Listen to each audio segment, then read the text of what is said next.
बुलढाण्यात संजय गायकवाडांविरोधात डाव्या संघटनांचं आंदोलन, पोलीस आणि आंदोलक आमने सामने, तर पुस्तकावर आक्षेप घेणाऱ्यांनी पुस्तक वाचलं का? मुख्यमंत्र्यांकडून गायकवाडांची कान उघडणी. अमरावतीच्या परतवाड्याप्रमाणेच कोल्हापुरातही तरुणींचे अश्लील व्हिडिओ व्हायरल करण्याची धमकी देत ब्लॅकमेलिंग, मुलाला फासावर चढवा, आरोपीच्या पित्यानं मागितली गावाची माफी.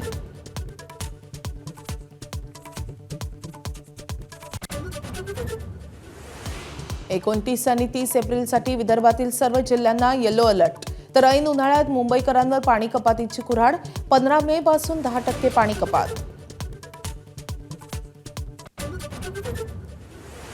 संयुक्त अरब अमिरातीची ओपेकमधून धक्कादायक एक्झिट, आखातातील संघर्ष आणि हॉर्मुझ समुद्रधुनीतील तेल वाहतुकीत येणाऱ्या अडथळ्यांच्या काळात UAEचा मोठा निर्णय.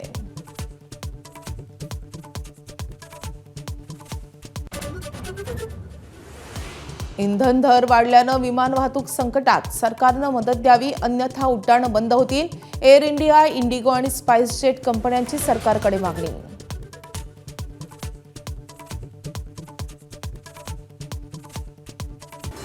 भाजपकडून विधान परिषदेच्या नावांची यादी जाहीर झाली आहे. सुनील करसतकर, माधवी नाईक, संजय भेंडे, विवेक कोल्हे आणि प्रमोद जठार यांना उमेदवारी जाहीर झाली आहे, तर पोटनिवडणुकीसाठी प्रज्ञा सातव यांना उमेदवारी जाहीर करण्यात आली आहे. राष्ट्रवादी, शिवसेना आणि महाविकास आघाडीच्या सर्व पक्षांचं घोडं उमेदवारीबाबत अजूनही अडलेलंच आहे. शिवसेनेकडून एका जागी बच्चू कडूंना उमेदवारी मिळणार असल्याची माहिती आहे, तर राष्ट्रवादीच्या वाट्याला आलेल्या एका जागेवर 70 ते 75 जण इच्छुक असल्यानं या भाऊगर्दीतून एक उमेदवार निवडण्याचं मोठं आव्हान असेल. त्याचसोबत महाविकास आघाडीच्या वाट्याला येणाऱ्या एकमेव जागेसाठी उद्धव ठाकरेंनी जावं असा आग्रह काँग्रेस आणि शरद पवारांच्या राष्ट्रवादीनं धरलेला आहे, आणि त्यामुळे उद्धव ठाकरे नेमका काय निर्णय घेतात हे पाहणं महत्त्वाचं असेल. त्यामुळे हा सर्व राजकीय पेच नेमका कधी संपणार हे पाहणं तितकंच महत्त्वाचं असेल. तर भाजपकडून विवेक कोल्हे यांच्या नावावर अखेर शिक्कामोर्तब झाल्यानंतर अहिल्यानगरच्या कोपरगावमध्ये फटाक्यांची आतिषबाजी करण्यात आली आहे आणि आनंदोत्सव साजरा करण्यात आला आहे. विधानसभा निवडणुकीत माघार घेतल्यानंतर पक्षानं दिलेला शब्द पाळल्याची चर्चा आहे. आता कोपरगाव शहराला महायुतीचे 2 आमदार मिळणार असल्यानं कार्यकर्त्यांमध्ये उत्साहाचं वातावरण आहे. प्रहार संघटना शिवसेनेत विलीन करावी असा प्रस्ताव शिवसेनेकडून बच्चू कडूंना देण्यात आलाय. शिवसेनेच्या या ऑफरवर बच्चू कडू यांची शिवसेनेतील नेत्यांसोबत चर्चा सुरू आहे. बच्चू कडू यांनी आज मंत्री उदय सामंत यांच्यासोबत चर्चा केल्याची माहिती विश्वसनीय सूत्रांनी दिली आहे. दरम्यान शिवसेनेनं दिलेल्या ऑफरवर बच्चू कडू आज सकाळी 11 वाजता निर्णय जाहीर करतील अशी माहिती बच्चू कडू यांनी ABP माझाला दिली आहे. विधान परिषदेचा उमेदवारी अर्ज भरण्यासाठी शेवटचे 2 दिवस शिल्लक आहेत. त्यात विधान परिषदेसाठी शिवसेनेकडून बच्चू कडू यांचं नाव आघाडीवर आहे, तर दुसरीकडे शिवसेनेतील काही नेत्यांकडून बच्चू कडू यांच्या विधान परिषद उमेदवारीला विरोध असल्याची माहिती आहे, आणि त्यामुळे शिवसेनेनं दिलेल्या प्रस्तावावर बच्चू कडू आज नेमकी काय भूमिका मांडतात हे पाहणं महत्त्वाचं असेल. उपमुख्यमंत्री एकनाथ शिंदे यांनी तातडीनं बैठक बोलावली आहे. पक्षाचे नेते, उपनेते, लोकप्रतिनिधी आणि प्रमुख पदाधिकारी यांना उद्या संध्याकाळी नंदनवन या निवासस्थानी उपस्थित राहण्याचे निर्देश देण्यात आले. विधान परिषद निवडणूक हा या बैठकीचा मुख्य अजेंडा असेल. याशिवाय पक्षातील नाराजी आणि काही नेत्यांच्या वक्तव्यांवरही शिंदे आपली भूमिका स्पष्ट करतील अशी माहिती समजते. अमरावतीच्या वडनेराचे आमदार रवी राणा यांनी पुन्हा एकदा मंत्रीपद मिळण्याची इच्छा बोलून दाखवली आहे. रवी राणा यांच्या वाढदिवसानिमित्त अमरावतीत विविध सामाजिक कार्यक्रमांचं आयोजन करण्यात आलं होतं. त्यावेळी भाषणात बोलताना त्यांनी मंत्रीपद मिळण्याची इच्छा बोलून दाखवली आहे. वाढदिवसाच्या कार्यक्रमात रवी राणांची युवा स्वाभिमान पक्षाकडून गोशाळेत गुळ तुला करण्यात आली आहे. आणि ज्या लाभार्थ्यांनी मुख्यमंत्र्यांची कृपा झाली, त्यांची कृपा होणार आहे म्हणजे लवकरच.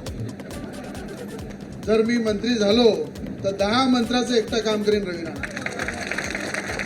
पण मला असं वाटतं की जेव्हा मी असं काही बोलतो तर मुख्यमंत्र्यांकडून मला फोन येते, अरे थांब रे बाबा करतो.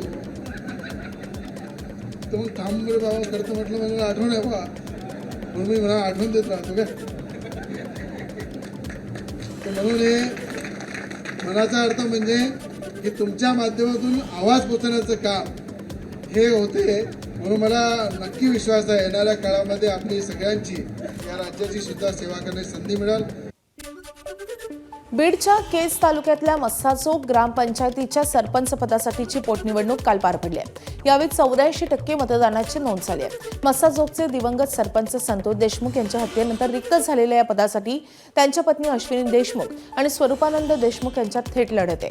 एकूण 2084 मतदारांपैकी 1744 मतदारांनी आपल्या मतदानाचा हक्क बजावलाय.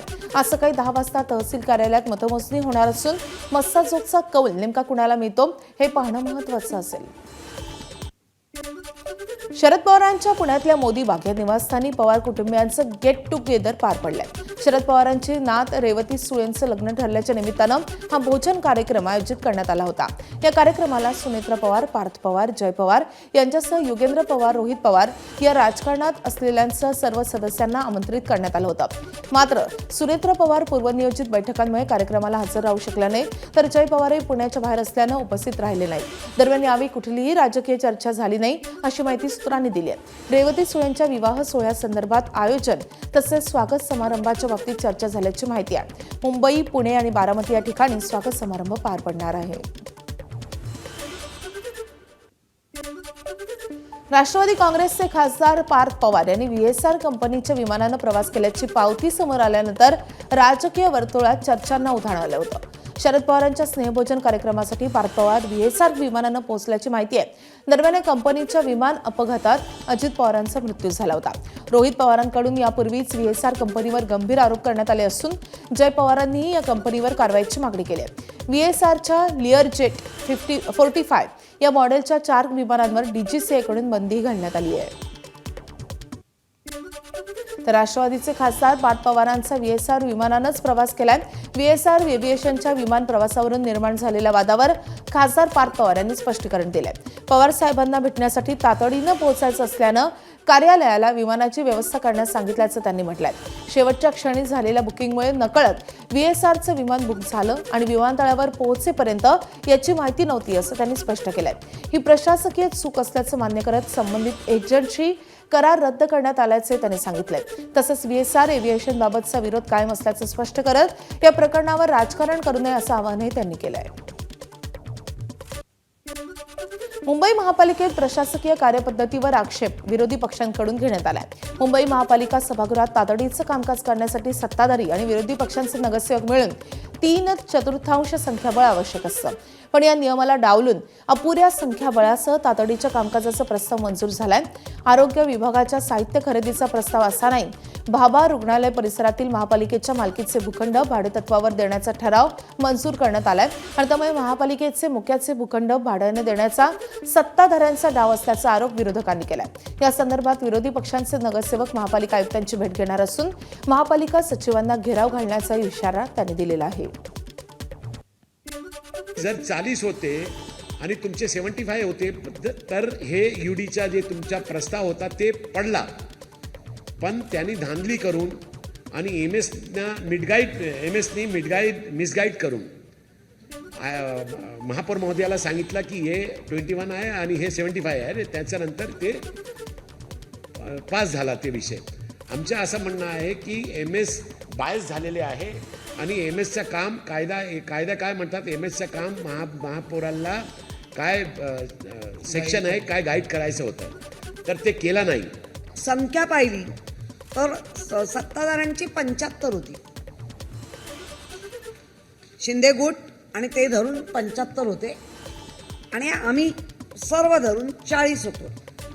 म्हणजे ज्याला आपण 3/4 संख्या म्हणतो ती संख्या असताना त्यांनी तो युबी खरा म्हणजे आमचा पोल जे आपण म्हणतो ना की आम्हाला विरोध करायचा आहे त्याच्याकडे कांडोळा करून पूर्ण दुर्लक्षित करून म्हणजे तुम्ही नियमाची पायामल्ली करताय. उद्योगमंत्री उदय सामंत यांनी जालन्यातील आंतरवली सराटीत जाऊन मराठा नेते मनोज जरांगे पाटलांची भेट घेतली आहे. आंतरवली सराटीच्या सरपंचांच्या घरी बंद दाराआड दोघांमध्ये विविध विषयांवर चर्चा झाली आहे. मनोज जरांगे यांनी उदय सामंत यांचं स्वागत केलंय. मंत्री सामंत हे जरांगे यांच्या सदिच्छा भेटीसाठी आले असल्याची माहिती मिळते. ज्या काही नियमातल्या गोष्टी आहेत ज्या दादांच्या माध्यमातून झालेल्या आहेत आणि सरकारनं केलेल्या आहेत त्याची अंमलबजावणी व्हावी ही आमची सगळ्यांची इच्छा आहे आणि त्याच्यावरच चर्चा झाली. त्याच्यामुळे दुसरी कुठचीही राजकीय चर्चा नाही. कुणीतरी टाकलं की अजून काही राजकीय चर्चा करण्यासाठी मी आलो. मी अनेक वेळा या भागात आल्यानंतर त्यांना न सांगता, त्यांची अपॉइंटमेंट न घेता माझे त्यांचे घनिष्ठ संबंध असल्याने येऊन जातो आणि त्याच गप्पा मारल्या आणि त्याच्यामध्ये चर्चा देखील झाली उपसमितीमध्ये काय काय करायचं. शिवाजी कोण होता या पुस्तकाबाबत शिवसेनेचे आमदार संजय गायकवाडांनी आपले ज्ञान पाझळल्यानंतर हा वाद संपण्याचं नाव काही घेत नाहीये. बुलढाण्यात संजय गायकवाडांच्या घराबाहेर डाव्या पक्षाच्या कार्यकर्त्यांनी आंदोलन करण्याचा प्रयत्न केल्यानं जोरदार ड्रामा झाला. कार्यकर्ते पुस्तकाचं जाहीर वाचन करणार होते, मात्र पोलिसांनी बळाचा वापर करत कार्यकर्त्यांना ताब्यात घेतलं. पुस्तकाचं प्रकाशक प्रकाश आंबींना चिखलीतून पोलिसांनी आधीच ताब्यात घेतलं. त्याच ठिकाणी त्यांनी पुस्तकाचं वाचन सुरू केलं. डाव्या पक्षांचे कार्यकर्ते आणि पोलिसांमध्ये जोरदार धुमश्चक्री पाहायला मिळाली. पोलिसांसोबतच्या या झटापटीत 8 कार्यकर्ते जखमी झाले. फसवणूक केलेली आहे आमची. खरं तर आम्ही एक साधा कार्यकर्ता आहे. मी पोलिसांना चुकून 2 व्हीलरनं सुद्धा तिथं जाऊ शकलो असतो, पण आम्ही पोलिसांबरोबर सहकार्याची भूमिका घेतलेली आहे. निघताना पण आम्ही जाहीर करून निघलेलो आहे. इथं आल्यानंतर सुद्धा आम्ही कल्पना दिलेली आहे, पण त्यांनी आम्ही त्यांच्यावर जो विश्वास ठेवला त्याचा त्यांनी विश्वासघात केलाय. दरम्यान आंदोलकांनी पोलिसांचं न ऐकल्यानं वाद झाला असून माफी न मागता प्रकाश आंबी मुजोरी करत असल्याचा आरोप संजय गायकवाडांनी केलाय.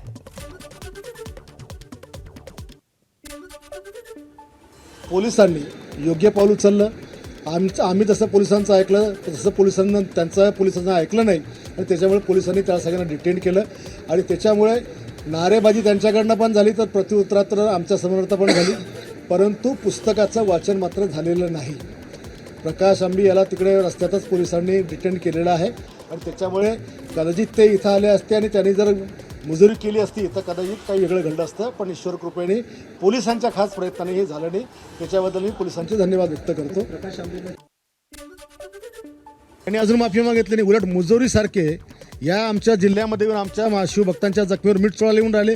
देवेंद्रजी, मला आपल्याला विनंती करायची की आपल्या कार्यकाळात आपण अनेक पुस्तकं बदलली, अनेक कायदे आपण 100 वर्षाचे जे थोतांड कायदे बदलले, हे पण जरा बदलून टाकायला पाहिजे. दरम्यान मुख्यमंत्री देवेंद्र फडणवीसांनी या वादावरून कान टोचलेत. आता हे जे पुस्तक लिहिलं गेलं आहे 1979ला लिहिलं गेलेलं आहे, त्याच्यावर आज वाद उकरून काढायचा आणि दोन्ही बाजूंनी एकमेकावर भिडायचं, मला असं वाटतं की शुद्ध असामाजिक अशा पद्धतीचं, असंवेदनशील अशा पद्धतीचं हे कृत्य आहे. आक्षेप घेणाऱ्याने पुस्तक वाचलंय की नाही मला माहिती नाही. आंदोलन करणारे तिकडनं जे आलेले आहेत ते आपण कशाकरता करतो हे त्यांना माहिती आहे की नाही मला माहिती नाही. केवळ कुठला तरी मुद्दा पकडायचा आणि त्याच्यावर विवाद उभा करायचा आणि चर्चेत राहायचं, हा प्रयत्न योग्य नाही. छत्रपती शिवाजी महाराजांबद्दल आक्षेपार्ह वक्तव्य केल्यानं मुंबईत राजकीय वातावरण चांगलंच तापलंय. धीरेंद्र शास्त्री आणि शिवसेनेचे आमदार संजय गायकवाड यांच्या विरोधात महाविकास आघाडीसह काँग्रेस, डावे पक्ष, वंचित बहुजन आघाडी आणि पुरोगामी संघटना आक्रमक झाल्यात. दादरच्या शिवाजी पार्कवरील छत्रपती शिवाजी महाराजांच्या पुतळ्याजवळ आंदोलन करण्यात आलं. आंदोलनात खासदार वर्षा गायकवाड आणि आमदार ज्योती गायकवाड सहभागी झाल्या होत्या. यावेळी दोघांवरही कठोर कारवाईची मागणी करण्यात आली आहे. शिवाजी कोण होते या पुस्तकाच्या प्रकाशक प्रकाश आंबी यांना धमकावल्याप्रकरणी गायकवाडांवर कारवाईची मागणी करण्यात आली असून शास्त्री यांनी केलेल्या वक्तव्यावरूनही संताप व्यक्त करण्यात आला आहे. सोलापूरमध्ये मुख्यमंत्री देवेंद्र फडणवीस यांच्या कार्यक्रमादरम्यान तणावाची परिस्थिती निर्माण झाली होती. छत्रपती शिवाजी महाराजांबद्दल धीरेंद्र शास्त्री यांनी केलेल्या वक्तव्यावरून युवक काँग्रेस आक्रमक झाली आहे. फडणवीस शास्त्री यांना पाठीशी घालत असल्याचा आरोप करत काँग्रेस कार्यकर्ते निषेधासाठी कार्यक्रमस्थळी जाण्याचा प्रयत्न करत होते, मात्र पोलिसांनी त्यांना रस्त्यातच अडवले. यावेळी युवक काँग्रेस कार्यकर्त्यांनी जोरदार घोषणाबाजी करत आपला संताप व्यक्त केला आहे. या बाबाला महाराष्ट्रामध्ये बंदी केली पाहिजे आणि त्याच्यामध्ये मुख्यमंत्र्यांनी स्वतः त्यांच्यावर FIR नोंदवली पाहिजे आणि जोपर्यंत त्यांच्यावर कारवाई मुख्यमंत्री करत नाही तोपर्यंत मुख्यमंत्र्यांना युवक काँग्रेसतर्फे आम्ही काळे झेंडे दाखवणार, त्यांना कुठे फिरू देणार नाही. कारण हा महाराष्ट्राचा प्रश्न आहे, हा महाराष्ट्राचा नाही, हा छत्रपती शिवाजी महाराजांच्या अस्मितेचा प्रश्न आहे. राज्यभरातील रिक्षा आणि टॅक्सी चालकांसाठी मराठी सक्ती करण्याचा निर्णय परिवहन खात्याने जाहीर केलाय आणि या निर्णयाचे तीव्र पडसाद उमटायला सुरुवात झाली आहे. 1 मे पासून रिक्षा आणि टॅक्सी चालकांसाठी केल्या जाणाऱ्या मराठी सक्तीमध्ये थोडीशी शिथिलता जाहीर करत 15 ऑगस्टपर्यंत मराठी शिकण्याची मोहीम राबवली जाणार आहे. 15 ऑगस्टपर्यंत मराठी शिकण्याची मुभा देण्याची घोषणा परिवहन मंत्र्यांनी केली आहे. तसंच 1 मे पासून मराठीच्या मुद्द्यावर रद्द केल्या जाणाऱ्या परवान्याच्या निर्णयालाही मुदतवाढ देण्यात आली आहे. परवाना रद्द करण्याच्या निर्णयाला सुद्धा 15 ऑगस्टपर्यंत मुदतवाढ मिळाली आहे आणि त्यामुळे सध्या बेकायदेशीररित्या प्रवाशांना त्रास देणं आणि ज्या 20 नियमावली आहेत त्यांचं उल्लंघन केल्यास परवाना रद्द होणार असल्याचं परिवहन खात्यानं स्पष्ट केलं आहे. 1 मे पासूनची मोहीम कायम ठेवलेली आहे. कारवाई होणार.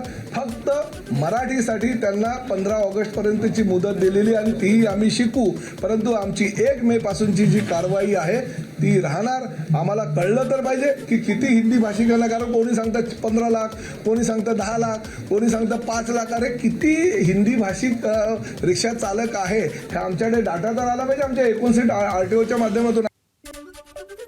विहंग ग्रुपकडून आमदार नरेंद्र मेहता यांना नोटीस पाठवण्यात आली आहे. भाईंदरपाड्यातील जमिनीच्या वादातून नरेंद्र मेहता यांनी आमदार प्रताप सरनाईक आणि विहंग ग्रुप यावर लोकांना मारहाण आणि जमिनीची मालकी घेतल्याप्रकरणी गुन्हा दाखल करावा अशी मागणी केली होती.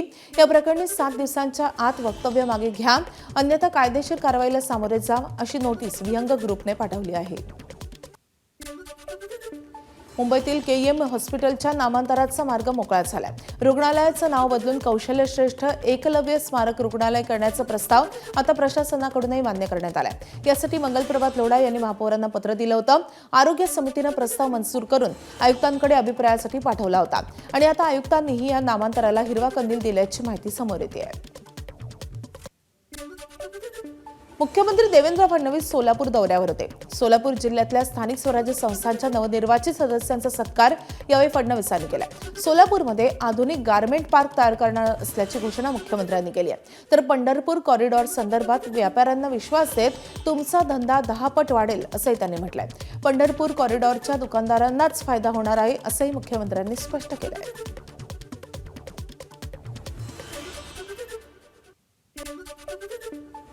या सोलापूरला जे नाव संपूर्ण देशामध्ये मिळालं ते कापडामुळे मिळालं, टेक्सटाईलमुळे मिळालं, चादरीमुळे मिळालं, टॉवेलमुळे मिळालं, ड्रेसेसमुळे मिळालं. आणि म्हणून मी आज आपल्याला आश्वासित करतो, एक आधुनिक रेडीमेड गारमेंट पार्क देखील या सोलापूरमध्ये आम्ही तयार करू आणि त्यातनं इथल्या लोकांच्या हाताला काम मिळेल आणि आपल्या शहरामध्ये मोठ्या प्रमाणात या ठिकाणी समृद्धी येईल. देशभरातनं या ठिकाणी माऊलीच्या दर्शनाकरता, पांडुरंगाच्या दर्शनाकरता लोकांना यायचं असतं. खरं म्हणजे केवळ आषाढीला नाही, केवळ कार्तिकीला नाही, केवळ एकादशीला नाही. पंढरपूरच्या विठुरायाचे भक्त इतके आहेत की लाखो लोक रोज या पंढरपूरमध्ये येऊ इच्छितात, पण व्यवस्था नसल्यामुळे येता येत नाही. आता इतका भव्य, इतका दिव्य, इतका सुंदर कॉरिडॉर आपण तयार करणार आहोत की ज्यामुळे पंढरपूर नाही, या सोलापूर जिल्ह्याची अर्थव्यवस्था बदलून जाईल. इतकं जबरदस्त अशा प्रकारचं कार्य हे त्या ठिकाणी आपण करतो.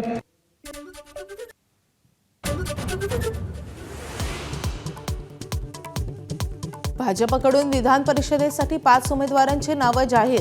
सुनील करचतकर, माधवी नाईक, संजय भेंडे, विवेक कोल्हे, प्रमोद जठार यांना संधी, तर पोटनिवडणुकीसाठी प्रज्ञा सातव यांना उमेदवारी. बुलढाण्यात संजय गायकवाडांविरोधात डाव्या संघटनांचं आंदोलन. पोलीस आणि आंदोलक आमने सामने, तर पुस्तकावर आक्षेप घेणाऱ्यांनी पुस्तक वाचलं का? मुख्यमंत्र्यांकडून गायकवाडांची कान उघडणी. अमरावतीच्या परतवाड्याप्रमाणेच कोल्हापुरातही तरुणींचे अश्लील व्हिडिओ व्हायरल करण्याची धमकी देत ब्लॅकमेलिंग. मुलाला फासावर चढवा, आरोपीच्या पित्यानं मागितली माफी. 29 आणि 30 एप्रिलसाठी विदर्भातील सर्व जिल्ह्यांना येलो अलर्ट. तर ऐन उन्हाळ्यात मुंबईकरांवर पाणी कपातीची कुऱ्हाड. 15 मे पासून 10% पाणी कपात. संयुक्त अरब अमिरातीची ओपेकमधून धक्कादायक एक्झिट. आखातातील संघर्ष आणि हॉर्मुझ समुद्रधुनीतील तेल वाहतुकीत येणाऱ्या अडथळ्यांच्या काळात UAEचा मोठा निर्णय.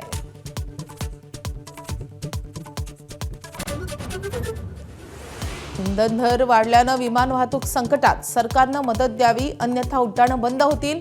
एअर इंडिया, इंडिगो आणि स्पाइस जेट या कंपन्यांची सरकारकडे मागणी. अहिल्यानगर जिल्ह्यात आणखी एका भोंदूवर पोलिसांनी कारवाई करत बेड्या ठोकल्यात.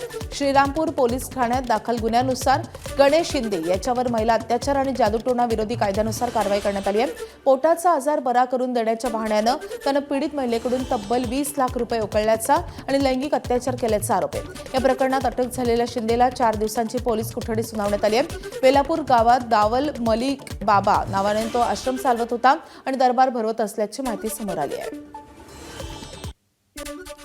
दरम्यान भोंदू गणेश शिंदेच्या आईनं मुलावरील आरोप फेटाळले असून त्याला एक खोट्या प्रकरणात अडकवण्यात आल्याचं म्हटलंय. 20 लाख रुपये तिने ते सांगितले बा यांनी घेतले. एवढे पैसे घेतले हिच्याकडे आले कुठून, ही देते कुठून एवढे पैसे? एवढे जर पैसे आम्ही घेतो तर आम्ही तर आतापर्यंत काही बी चांगल्या बंगल्यात याच्यात राहिला असतो. अजून आमचे साखरेचेच घर आहे, आम्ही जगतो एवढ्या याच्यामध्ये. आणि तिचं हे सत्य समोर आणावा एवढीच माझी विनंती आहे कोर्टाला बी. तिने बलात्काराचा देखील गुन्हा दाखल केलाय. बलात्काराचा हा 3 वर्षापासून हा गपकस काय बसली, एवढ्या दिवसाची ही गपकस काय झाली? हिने त्याच टायमाला का बाबाटा नाही केला, कोणाला म्हणली नाही, कोणाला बोलली नाही. मग हिने आत्ताच काय हिला आलं? तिच्या मागं याच्या मागं कोण आहे? ह्यो हात कोणाचा आहे हे आम्हाला सत्य समोर आणावं. स्वतःला बाळूमामाचा अवतार सांगून भोंदूगिरी करणारा मनोहर मामा भोसले सध्या तुरुंगात आहे. या प्रकरणात पोलीस तपास करत असून रोज नवे खुलासे होत आहेत. या प्रकरणी आता 3ऱ्या आरोपीला अटक झाली आहे. श्रीगोंद्यातून मनोहर भोसले याच्या शिवसिद्धी ट्रस्टचे नरेंद्र सांगळे याला अटक केली आहे. कर्जत जामखेड परिसरातही मनोहर भोसलेची 25 ते 30 एकर जमीन असू शकते अशी माहिती समजते. दरम्यान भोंदू मनोहर भोसलेच्या अडचणीत मोठी वाढ झाली असून माढा न्यायालयानं त्याला पुन्हा 2 मे पर्यंतची पोलीस कोठडी सुनावली आहे. मीरा रोडच्या नयानगर भागात सोमवारी पहाटे 4च्या एका धक्कादायक आणि तितकीच थरारक घटना घडली आहे. धर्म विचारून आणि कलमा पढायला लावून 2 वॉचमनवर एकानं चाकू हल्ला करून त्यांना जखमी केलंय. जैब जुनेद अन्सारी असं आरोपीचं नाव असून त्याला पोलिसांनी बेड्या ठोकल्यात. जैबनं केलेल्या या भीषण हल्ल्यात वॉचमन सुब्रतो सेन आणि सुपरवायझर राजकेशर मिश्रा जखमी झालेत. जैब अन्सारी राहत असलेल्या मीरा रोडच्या अस्मिता रिजन्सीमधून ATSनं त्याला अटक केली आहे. आरोपी जैबकडे सापडलेल्या नोट्समधला आयसिस किंवा लोन वुल्फ्सचा उल्लेख असलेला मजकूर आक्षेपार्ह असल्याचं दिसतंय. जैबकडे सापडलेल्या दस्तावेजाच्या आधारे तो एखाद्या बंदी झालेल्या संघटनेच्या संपर्कात असल्याचा संशय आहे. दरम्यान या सर्व घडामोडी घडत असताना जैब झुबेर अन्सारीच्या मीरा रोड परिसरातील घराबाहेर लिहिलेली चिठ्ठी चर्चेत आली आहे. या आरोपीनं त्याच्या घरावर काही उर्दूतील वाक्य लिहिली होती. ती वाक्य वाचल्यानंतरच अन्सारीच्या घरात प्रवेश मिळत होता. ही चिठ्ठी झुबेर अन्सारीनं हातानं लिहून दारावर चिकटवली होती. मीरा रोड परिसरात घडलेल्या चाकू हल्ला प्रकरणातील आरोपी जैब जुनेद अन्सारी यानं पोलीस चौकशीत धक्कादायक कबुली दिली असून जगभरातील मुस्लिमांवरील अत्याचाराचा बदला घेण्यासाठी हल्ला केला असं त्यानं सांगितलंय. चौकशी दरम्यान अन्सारीनं आपली कृती योग्य ठरवण्याचा प्रयत्न करत इराणमध्ये निष्पाप लोकांची हत्या होतीये त्याचा संताप मानत होता असंही म्हटलंय. या वक्तव्यामुळे तपास यंत्रणांचं लक्ष त्याच्या विचारसरणीकडे आणि संभाव्य कट्टरतेकडे वळलंय. या हल्ल्यामागे कोणतेही संघटित जाळे आहे का याचाही शोध घेतला जातोय. कोल्हापूरच्या शिरोली भागात एक धक्कादायक प्रकार घडलाय. शाहिद सनदे यानं अमरावतीच्या परतवाड्यातील अयान अहमद प्रमाणे गावातील तरुणींचे अश्लील व्हिडिओ काढून त्यांना ब्लॅकमेल केलंय. या आरोपावरून शाहिद सनदे याला पोलिसांनी अटक केली आहे. या प्रकरणात त्याला साथ दिल्याच्या आरोपावरून त्याचा मित्र शाहरुख देसाई याला ताब्यात घेण्यात आलं. आरोपींनी गुप्तपणे काही तरुणींचे व्हिडिओ चित्रित करून त्यांचा गैरवापर केलाय आणि त्यानंतर संबंधित मुलींना धमकावत ब्लॅकमेल करण्यास सुरुवात केली. प्राथमिक तपासात सुमारे 8 ते 9 मुलींना त्यांनी लक्ष केल्याची माहिती आहे. पुलाचे शिरोली गावकऱ्यांनी या घटनेचा निषेध केलाय. गाव बंद ठेवून आरोपीच्या कुटुंबावर कारवाई करण्याची मागणी गावकऱ्यांनी केली आहे. हिंदुत्ववादी संघटनांनी ग्रामपंचायतीपर्यंत मोर्चा काढलाय. त्यावेळी पोलीस आणि आंदोलक यांच्यामध्ये काहीशी शाब्दिक बाचाबाची देखील झाली आहे. भाजपचे आमदार अमल महाडिक यांनी आंदोलनाच्या ठिकाणी भेट देऊन गावकऱ्यांचं निवेदन स्वीकारलंय. याच्यामध्ये या तरुणांना अटक करणं, यात अशा वृत्तीला जी साथ देत आहेत अशा वृत्ती या सगळ्या मोडून काढण्यासंदर्भामध्ये याचा अंत शोधून त्याचा समाप्त करणं ही भूमिका आमच्या सगळ्यांची असेल, ही भावना या ठिकाणी आमची आहे. त्यामुळं मला असं वाटतं की याच्यामध्ये या निवेदनामध्ये या गावकऱ्यांनी असं आपल्या गावातल्या लोकांनी सांगितलेलं आहे की याच्यामध्ये त्याचा मतदानाचा हक्क काढून घेणं, पाणी कनेक्शन बंद करा, या गावातून हद्दपार करा, ही भूमिका आज गाववाल्यांची आहे. नक्कीच या गुन्ह्याची सखोल चौकशी करण्यासंदर्भात माननीय मुख्यमंत्री महोदयांना मी स्वतः इथं निवेदन देतोय आणि याची चौकशी सखोल करून याच्यावर कडक कारवाई करण्यासंदर्भात आम्ही प्रयत्न करत आहोत. आरोपी शाहिद संदेच्या वडिलांनी माझा मुलगा शाहिद संदेला फाशी द्या असं म्हटलंय. हात सोडून संपूर्ण गावाची माफी मागणारा हा बाप आपल्या लेकराला फासावर चढवायला तयार झालाय, कारण त्याच्या मुलानं गुन्हाच तसा केलाय. 8 मुलींचं लैंगिक शोषण करणाऱ्या आरोपीच्या वडिलांनी गावकऱ्यांची, पीडितांची माफी मागितली आहे. मुलाचं कृत्य निंदनीय असून त्याचे बिलकुल समर्थन करणार नाही. गावकरी देतील ती शिक्षा आम्हाला मान्य असल्याचं आरोपीच्या वडिलांनी म्हटलंय. प्रथमतः मी कोल्हापूर जिल्ह्यातील उशिर्ली गावातील सर्व हिंदू माता भगिनी यांची जनतेची माफी मागतो. माझ्या मुलांनी जे कृत्य केले आहे ते अतिशय निंदनीय आहे आणि आमचं संदेह कुटुंबीय त्याला कसलाही पाठिंबा देणार नाहीत आणि आमच्या पोलीस प्रशासनाला कळकळून विनंती आहे की तिने जे न्याय देतील ते आम्हाला मान्य आहे. गावकरी जे शोधित न्याय देतील आम्हाला मान्य आहे. पोलीस प्रशासन कशाचा विचार न करता त्याला फाशी शिक्षा द्यावी ही आमची मागणी आहे. दरम्यान आरोपी शाहिद संदे यानं मुलींचे अश्लील फोटो आणि व्हिडिओ काढल्याचं कबूल केलंय.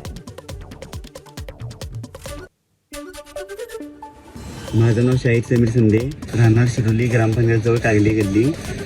माझं अनेक हिंदू मुलींचे शारीरिक संबंध होते व त्यांचे फोटोज व्हिडिओ अश्लील फोटो व्हिडिओ मी माझ्या फोनवर ठेवलेले माझ्या मर्जीने. मी आता डिलीट करतोय. सकल हिंदू समाजाने मला चांगली समज दिली आहे व इथून पुढे मी कोणत्याही हिंदू मुली किंवा महिला असो त्यांच्या नादाला नाही लागणार. आरोपी शाहिद संदे याच्यावर आणखी एक गुन्हा दाखल होणार आहे. 2022 मध्ये शाहिदनं आणखी एका महिलेवर अत्याचार केल्याची तक्रार दाखल झाली आहे. तसंच त्याचा मित्र शाहरुख देसाई याच्या विरोधात देखील 2 महिलांनी तक्रारी केल्यात. तक्रारीची शहानिशा करून शाहरुख देसाई याच्यावर देखील गुन्हा दाखल होण्याची शक्यता आहे. जळगावच्या बांभोरीमध्ये वरिष्ठ अधिकाऱ्यानं शरीर सुखाची मागणी करत कर्मचारी महिलेचा विनयभंग केला. ॲस्ट्रोमो कंपनीतील हा धक्कादायक प्रकार आहे. पीडित महिलेच्या तक्रारीनंतर जनार्दन नावाच्या वरिष्ठ अधिकाऱ्यावर धरणगाव पोलीस ठाण्यात गुन्हा दाखल झालाय. पीडित महिलेनं तिच्या आजारी मुलीसाठी सुट्टी मागितली असता अधिकाऱ्याची महिलेकडे शरीर सुखाची मागणी करत जबरदस्ती करण्याचा प्रयत्न केलाय. मला तू आवडते, तू मला खुश कर, मी तुला 2 दिवस काय 10 दिवसांच्या सुट्ट्या देईन आणि पगारही कापणार नाही असं म्हणत अधिकाऱ्यांना पीडितेचा विनयभंग केल्याचं या तक्रारीत नमूद करण्यात आलंय. पीडितेनं या कृत्याचा प्रतिकार केला असता अधिकाऱ्यांना तिला कानशिलात लगावून जमिनीवर पाडलं आणि अश्लील चाळे केले. इतकंच नाही तर जीवे मारण्याची धमकी दिली आहे. अद्याप आरोपीला अटक झालेली नाहीये. आरोपी अधिकारी फरार आहे.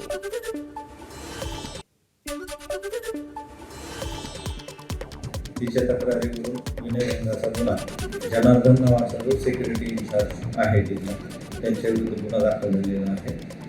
त्या गुन्ह्याचा तपास सध्या पोलीस उपनिरीक्षक पडगुजर करत आहे. आरोपीला BNSS प्रमाणे नोटीस दिलेली आहे. त्याच्यानंतर त्याचा मोबाईल पण जप्त केलेला आहे. मोबाईलमध्ये काही आक्षेपार्ह व्हिडिओ आम्हाला मिळून आले नाही. बहुतेक काही डिलीट केले असावेत असा आमचा संशय आहे. तो मोबाईल आम्ही फॉरेन्सिक लॅबला पाठवून अधिक तपास करत आहोत. छत्रपती संभाजीनगरमध्ये अवैध गर्भपात रॅकेटचा पर्दाफाश झालाय. रशीदपुरा भागातील खमर विला या बंगल्यावर पहाटे पोलीस आणि महापालिका आरोग्य विभागानं संयुक्त छापा टाकलाय.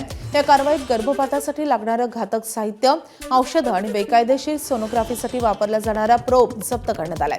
एका महिलेची प्रकृती गर्भपाताच्या औषधांच्या ओव्हरडोसमुळे गंभीर झाल्याचे उघड झालं असून तिला घाटी रुग्णालयात दाखल करण्यात आलंय. या प्रकरणात 6 जणांवर गुन्हा दाखल झाला असून या तपासात आणखी धागेदोगरे समोर येण्याची शक्यता आहे. मुंबई महापालिकेच्या आरोग्य व्यवस्थेचा बोजवारा उडाल्याचा आरोप होत आहे. याचं कारण कुपर रुग्णालयात आयसीयूत बेड्स उपलब्ध नसल्यानं 2 दिवसात 2 रुग्णांना आपला जीव गमवावा लागल्याचा आरोप रुग्णांच्या नातेवाईकांनी केलाय. आयसीयूत बेड नसल्यानं गोरेगावमध्ये राहणाऱ्या संध्या यादव या तरुणीवर स्ट्रेचरवरच उपचार केले आणि उपचारादरम्यान स्ट्रेचरवरून पडून तरुणीचा मृत्यू झाल्याचा आरोप तिच्या कुटुंबियांनी केलाय. तर दुसऱ्या घटनेत नालासोपाऱ्यातले 38 वर्षीय रुग्ण कैलास सिंह यांना आयसीयूत बेड उपलब्ध नसल्यानं जनरल वॉर्डमध्ये ठेवण्यात आलं आणि तिथेच त्यांचा मृत्यू झालाय. खासदार बजरंग सोनावणे यांच्या वाहनाला एका दुचाकी स्वारानं पाठीमागून धडक दिली आहे. या धडकेत बजरंग सोनावणे यांच्या गाडीची मागील काच फुटली आहे, तर दुचाकी स्वार किरकोळ जखमी झालाय. खासदार बजरंग सोनावणे हे बीडकडून केजकडे जाताना त्यांचा ताफा मस्सा चौकच्या बस स्थानकावर थांबला होता. त्यावेळी हा अपघात झालाय. अपघातानंतर रस्त्यावर जमाव जमला होता. या अपघातात तरुण किरकोळ जखमी झाला असून बजरंग सोनावणे यांच्या वाहनाचं नुकसान झालंय. बारामतीच्या वडगाव निंबाळकर पोलीस ठाण्यात एक धक्कादायक घटना घडली आहे. अल्पवयीन मुलीवर अत्याचार केल्याप्रकरणी अटक करण्यात आलेला आरोपी रवींद्र गारडी यानं पोलीस कोठडीत गळफास घेऊन आत्महत्या केली आहे. काल सकाळी सुमारे 8:15 वाजण्याच्या सुमारास ही घटना घडली आहे. संबंधित आरोपीवर अल्पवयीन मुलीवर अत्याचार केल्याचा गुन्हा दाखल करण्यात आला होता आणि त्याला वडगाव निंबाळकर पोलिसांनी अटक केली होती. आरोपीला कोर्टानं 5 दिवसांची पोलीस कोठडी सुनावली होती. दरम्यान पोलीस ठाण्यातच आरोपीनं आत्महत्या केल्यानं एकच खळबळ उडाली असून या प्रकरणी अधिक चौकशी सुरू आहे. देहू रोड परिसरात धक्कादायक गोळीबाराची घटना घडली असून भाजपचे कार्यकर्ते रमेश रेड्डी यांच्यावर अज्ञात हल्लेखोरांनी एकामागोमाग एक राऊंड फायर केलेत. गंभीर जखमी अवस्थेत त्यांना आधार हॉस्पिटलमध्ये दाखल करण्यात आलेत. मात्र उपचारापूर्वीच डॉक्टरांनी त्यांना मृत्यू घोषित केलाय. या घटनेनंतर परिसरात तणाव निर्माण झाला असून नातेवाईक आणि समर्थकांनी आक्रोश करत पुणे मुंबई जुना महामार्ग जाम करण्याचा प्रयत्न केलाय. पोलिसांनी घटनास्थळी बंदोबस्त वाढवलाय. पुण्याच्या शिरूर तालुक्यातल्या ढोकसावंगी इथे भरदिवसा महिलेच्या गळ्यातील मंगळसूत्र हिसकावल्याची घटना घडली आहे. पोनसोंग वस्ती या परिसरातील मेडिकल स्टोअरमध्ये घडलेल्या प्रकारात 2 अज्ञात इसम ग्राहक बनून आले आणि बोलण्याचं बहाणं करून संधी साधून सुमारे 1.5 तोळे वजनाचं मंगळसूत्र हिसकावून दुचाकीवरून पसार झाले. या घटनेनंतर परिसरात भीतीचं वातावरण आहे. नेहा शंकर कांदळकर यांच्या तक्रारीवरून पोलिसांनी सीसीटीव्ही फुटेजच्या आधारे आरोपींचा शोध सुरू केला आहे. पुण्याच्या लोहगाव परिसरात बंगल्याच्या आवारातच गांजाची शेती केल्याचा धक्कादायक प्रकार घडलाय. पोलिसांनी केलेल्या छापेमारीत 41 गांजाची झाडं आढळली आहेत. आरोपी हर्ष पांचाळ यानं हा बंगला भाड्याने घेऊन त्यातच गांजाची लागवड आणि विक्रीचा धंदा सुरू केला होता. कारवाईत सुमारे 6 लाख रुपयांचा मुद्देमाल आणि गांजा विक्रीसाठी वापरले जाणारे 9 मोबाईल जप्त करण्यात आलेत. आरोपीविरुद्ध गुन्हा दाखल करून अधिकचा तपास सुरू झाला आहे. मुरबाड तालुक्यातल्या काळू नदीवरच्या प्रस्तावित धरण प्रकल्पाला स्थानिक शेतकरी आणि भूमिपुत्रांनी तीव्र विरोध केलेला आहे. तळेगाव येथे झालेल्या एल्गार मेळाव्यात राजू शेट्टी यांच्या नेतृत्वाखाली शेतकऱ्यांनी भूसंपादनास 1 इंचही जमीन देणार नसल्याचा निर्धार व्यक्त केलाय. या प्रकल्पातून ठाणे व नवी मुंबईला पाणीपुरवठा होणार असला तरी स्थानिकांना त्याचा लाभ मिळणार नसल्याचा आरोप होत आहे. प्रकल्प रद्द न झाल्यास आंदोलन तीव्र करण्याचा इशाराही देण्यात आला आहे.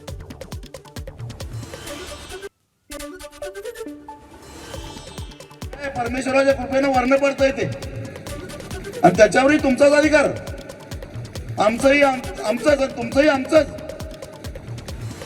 ही राक्षसी प्रवृत्ती जर तुमची असेल तर ती मोडून काढल्याशिवाय आम्ही स्वस्थ बसणार नाही, हा इशारा द्यायला मी इथं आलेलो आहे. एकदा काय व्हायचं ते होऊन जाऊन देस. आता ह्याच्यापेक्षा काय वाटोळं होणार आहे आपलं. शिवसेना पक्ष आणि चिन्ह वाद प्रकरणी आजही सुप्रीम कोर्टात सुनावणी होणार नाही. आजच्या कामकाजाच्या यादीत या प्रकरणाचा समावेश झालेला नाही आणि त्यामुळे आता या प्रकरणाची सुनावणी 20 मे रोजी होण्याची शक्यता वर्तवली जाते. अनेक महिन्यांपासून सुनावणी रखडलेली असून अंतिम युक्तिवादाचा कालावधी निश्चित होणे प्रकरण पुढे सरकलेलं नाही आणि त्यामुळे 20 मे रोजी तरी सुनावणी होते का हे पाहणं महत्त्वाचं असेल. मुंबई महापालिकेचे सहाय्यक आयुक्त नितीन शुक्ला यांना महिला अत्याचार प्रकरणी अटक करण्यात आली आहे. काल त्यांना न्यायालयात हजर करण्यात आल्यानंतर 3 दिवसांची पोलीस कोठडी सुनावण्यात आली आहे. FIR मध्ये धक्कादायक खुलासे समोर आले असून तक्रारदार महिलेला लग्नाचा आमिष दाखवत फसवणूक केल्याचा आरोप आहे. पत्नीशी संबंध नसल्याचे सांगत दिशाभूल केल्याचा दावाही करण्यात आला. मात्र नंतर समोर आलेल्या माहितीतून हा संपूर्ण प्रकार उघड झाला असून या प्रकरणाची सखोल चौकशी सुरू आहे.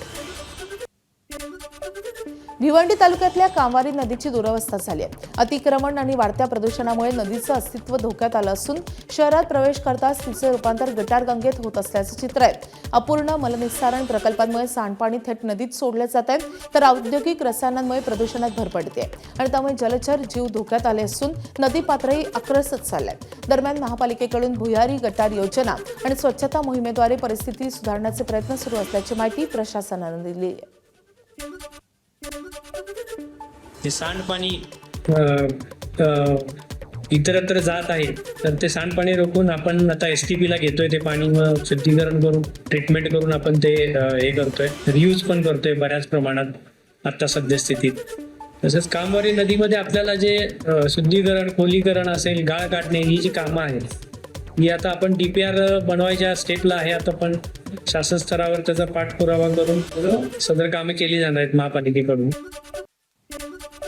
म्हाडाच्या मुंबई मंडळाकडून 2640 घरांसाठीच्या सोडतीच्या अर्ज प्रक्रियेला मुदतवाढ देण्यात आली आहे. आता इच्छुकांना 14 मेच्या रात्री 11:59 पर्यंत म्हणजे 12 वाजेपर्यंत ऑनलाईन अर्ज करता येणार असून 15 मे पर्यंत अनामत रक्कम भरता येईल. प्राप्त अर्जांची संगणकीय सोडत 5 जून रोजी होणार आहे. विविध उत्पन्न गटांसाठी उपलब्ध असलेल्या या घरांसाठी संपूर्ण प्रक्रिया ऑनलाईन आणि पारदर्शक पद्धतीनं पार पडणार असल्याचं म्हाडाने स्पष्ट केलं आहे. विदर्भात अजूनही उष्णतेची लाट कायम असून तापमानात किरकोळ घट झाली आहे. काल अकोला आणि अमरावतीत सर्वाधिक 45.2 अंश सेल्सिअस तापमानाची नोंद झाली आहे, तर वर्ध्यात 45 अंश, नागपूरमध्ये 44.4 अंश सेल्सिअस, चंद्रपूरमध्ये 44.8 अंश सेल्सिअस तापमान नोंदवण्यात आले. यवतमाळ आणि गडचिरोलीमध्ये 44 अंशांपर्यंत पारा पोहोचला होता. बहुतांश भागात 1 ते 1.5 अंशांची घट दिसून आली असली तरी हवामान विभागानं नागरिकांना सतर्क राहण्याचं आवाहन केलं आहे. हवामान विभागानं 29 आणि 30 एप्रिलसाठी विदर्भातील सर्व जिल्ह्यांना उष्णतेचा येलो अलर्ट जारी केलाय. या 2 दिवशी विदर्भात तुरळक ठिकाणी विजांच्या कडकडाटासह हलक्या स्वरूपाचा पाऊस होण्याची शक्यता आहे. यावेळी 40 ते 50 किलोमीटर प्रति तास वेगानं वारे वाहतील असा अंदाजही हवामान विभागानं वर्तवलाय. आणि त्यामुळे 29 आणि 30 एप्रिलला तीव्र उष्णतेपासून विदर्भवासियांना काहीसा दिलासा मिळण्याची शक्यता आहे. विदर्भातील अकोल्यात काल तापमानाचा पारा पुन्हा वाढलाय. काल इथलं तापमान 45.2 अंशांच्या जवळ गेलं होतं. गेल्या काही दिवसात अकोल्यातील तापमान सातत्यानं वाढतंय. या वाढत्या तापमानामुळे शहरात अघोषित संचारबंदीचं वातावरण आहे. अकोल्यात दररोज तापमानाचे नवनवे उच्चांक होताना दिसत आहे. असा सलग 3रा दिवस आहे की अकोल्याचं तापमान आजही 47 अंशाच्या जवळ आहे. आपण आहोत अकोल्याच्या जिल्हाधिकारी कार्यालय चौकात. ज्यावेळी या चौकामध्ये, या रस्त्यावर जी आहे ती गर्दी प्रचंड असते, मात्र उन्हाची दाहकता एवढी आहे की लोक घराबाहेर पडायला तयार नाही आणि त्यामुळे रस्त्यावरची गर्दी त्या प्रमाणात कमी आहे. गेल्या 3 दिवसांपासून अकोल्याचं तापमान सातत्याने 46 अंशांच्या वर आहे. परवाच्या दिवसात तापमान जे होतं ते 47 अंशाच्या अगदी जवळ आलं होतं. 46.9 होतं आणि काल 46.3 एवढं तापमान होतं. आज वर्धा जिल्ह्यातही तापमानात पुन्हा वाढ झाली असून काल पारा 45 अंश सेल्सिअसवर पोहोचलाय. वाढत्या उष्णतेमुळे विद्यार्थ्यांच्या आरोग्यावर परिणाम होत असल्यानं शाळांच्या वेळेतही बदल करण्यात आलाय. जिल्हा प्रशासनाच्या आपत्ती व्यवस्थापन विभागानं या संदर्भात एक पत्र काढले. शाळा सकाळी सुरू ठेवा आणि शिकवणी वर्ग फक्त सकाळ आणि सायंकाळच्या सत्रात घ्या अशा सूचना जारी करण्यात आल्या. सततच्या तापमान वाढीमुळे जिल्ह्यातील नागरिकही हैराण झाले. अहिल्यानगरमध्ये तापमानानं 40 पार काढली आहे आणि त्यामुळे शेतकऱ्यांसमोर मोठं संकट उभं ठाकलंय. वाढलेल्या तापमानामुळे फळबागांना मोठा फटका बसतोय. वाढत्या तापमानाच्या पार्श्वभूमीवर शेतकऱ्यांकडून पिकांची खास काळजी घेतली जाते. विदर्भ आणि मराठवाड्यात तापमानानं उच्चांक गाठलाय, मात्र त्यापेक्षा वेगळी परिस्थिती उत्तर महाराष्ट्रात देखील नाही. 40 पार गेलेल्या या तापमानामुळे रोजचं जनजीवन विस्कळीत झालंय. दुपारच्या वेळेस बाहेर पडणं सुद्धा मुश्किल आहे आणि अशाच परिस्थितीत अनेकदा आसमानी संकटांचा सामना करणाऱ्या बळीराजासमोर देखील मोठं संकट उभं राहिलंय. मी आता श्रीरामपूर तालुक्यात आहे. आपण जर या ठिकाणी पाहिलं तर उन्हाचा जो तापमानाचा पारा आहे तो 40 पार गेलेला आहे आणि या 40 पार गेलेल्या तापमानात आपलं जे हाती आलेलं पीक आहे, जी फळबाग आहे ती वाचवण्यासाठी बळीराजा देखील आता संघर्ष करतोय. तर कधी दुष्काळ, या संकटांचा सामना करणाऱ्या या बळीराजासमोर आता या वाढलेल्या तापमानाचा देखील मोठा संकट उभं राहिलेलं आहे आणि या वाढलेल्या तापमानातून आपल्या फळपिकांना वाचवण्याचं, फळबागांना वाचवण्याची कसरत बळीराजा करताना दिसतोय. नितीन ओझा, ABP माझा, श्रीरामपूर. तापमानाचा पारा 40 पार गेल्यानं बदलापूर नगरपालिकेनं दुचाकी स्वारांना मोठा दिलासा दिलाय. कालपासून दुपारी 1 ते 4:30 या वेळेत बदलापुरातील सर्व सिग्नल बंद ठेवण्यात येणार आहेत. गेल्या आठवडाभरापासून वाढलेल्या उष्णतेमुळे सिग्नलवर काही दुचाकीस्वार चक्कर येऊन पडल्याचे प्रकार घडले. उष्माघाताचा धोका लक्षात घेऊन नगराध्यक्ष रुचिता घोरपडे यांनी हा निर्णय घेतला असून दुचाकीस्वारांनी पालिकेच्या निर्णयाचं स्वागत केलंय. सिग्नल यंत्रणा जास्त वेळचा टायमर असल्या कारणाने 2 व्हीलरवरील नागरिकांना त्याचा खूप त्रास होतोय आणि बऱ्याचशा गोष्टी अशा घडल्या आहेत की तिथे चक्कर येऊन पडणं. दुपारी 1:30 ते 4:30 पर्यंत ही सिग्नल यंत्रणा बंद ठेवण्याचा निर्णय घेतलेला आहे, जेणेकरून दुपारच्या वेळेस कोणालाही सिग्नल च्या तिथे थांबावं लागणार नाही, नियम पाळावे लागणार नाही. नंदुरबारच्या नवापूर तालुक्यातील खांडबारा येथे पोटनिवडणुकीच्या मतदानादरम्यान उष्णतेमुळे एक महिला बेशुद्ध पडली आहे. 42 तापमानात मतदानासाठी आलेल्या महिलेला रांगेत उभं असताना चक्कर येऊन ती मतदान केंद्रातच कोसळली आहे. उपस्थित मतदार आणि पोलिसांनी तत्काळ तिला सावलीत नेलं आणि प्राथमिक उपचार केलेत. नंतर तिला दवाखान्यात दाखल करण्यात आलं असून प्रकृती स्थिर आहे. वाढत्या तापमानामुळे मतदानावर परिणाम होत असून नागरिकांना खबरदारी घेण्याचं आवाहन प्रशासनानं केलं होतं. एबीपी माझा, उघडा डोळे बघा नीट.